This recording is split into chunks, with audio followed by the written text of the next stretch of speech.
From this day forth, you put your faith in me. I try and explain to people about Elon Musk, Peter Thiel to a lesser extent, but still the boys who came from South Africa.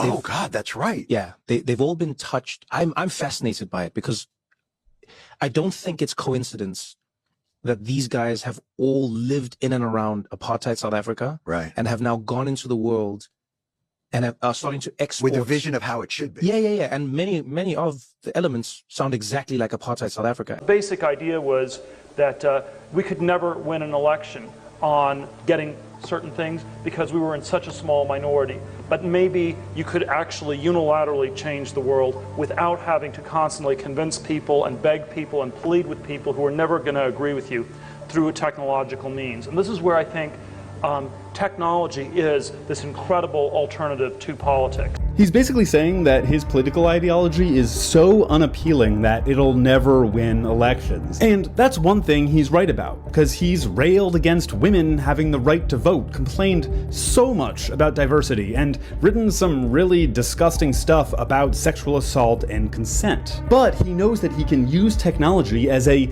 unilateral alternative to politics, and that should really freak you out. Thiel is one of the co-founders and biggest investors in Palantir, a CIA-funded technology company that has contracts across the government for their data software. Years ago, Peter Thiel, like the supervillain in a movie explaining his plan to the hero, admitted that he can use technology to get his ideas across when they're unpopular, completely subverting democracy. And today, one of his technology companies is gaining more and more power within the government, building the very systems our government relies on. Are these the people you want running the systems you rely on, or worse, the systems that surveil you?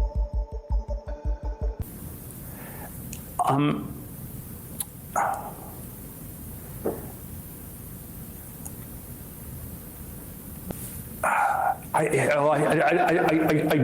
don't know what to say. You would prefer the human race to endure, right? You're hesitating. Yeah, well, yes? I don't know. I would This is a long hesitation. This is a long hesitation. There's so many questions implicit in Should this. the human race survive? Yes. That's the most pregnant pause ever. This person is an absolute expert on the end of days and the coming of the Antichrist. Please welcome Mr. Peter Thiel. Peter Thiel knows about the Antichrist. Peter Thiel knows about the Antichrist. I'm Peter Thiel and I know about the Antichrist.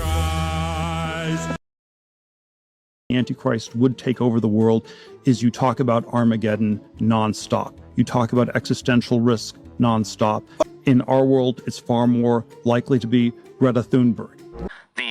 The irony of history would be that the man publicly worrying about the Antichrist accidentally hastens his or her arrival. There are all these different scenarios. I obviously don't think that that's what I'm doing. I mean, to be clear, I don't think that's what you're doing either. I'm just interested in how you get to a world willing to submit to permanent authoritarian rule. Well, but again, there are these different gradations of this we can describe. But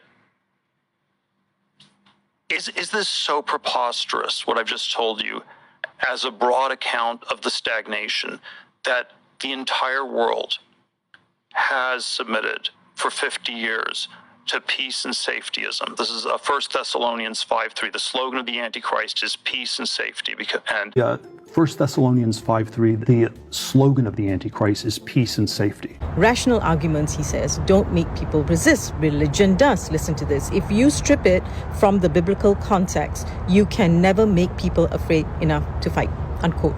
So that's the trick. Turn fear into faith and faith into armor for the rich. So the next time someone tells you they are fighting for faith, ask who's paying for the sermon.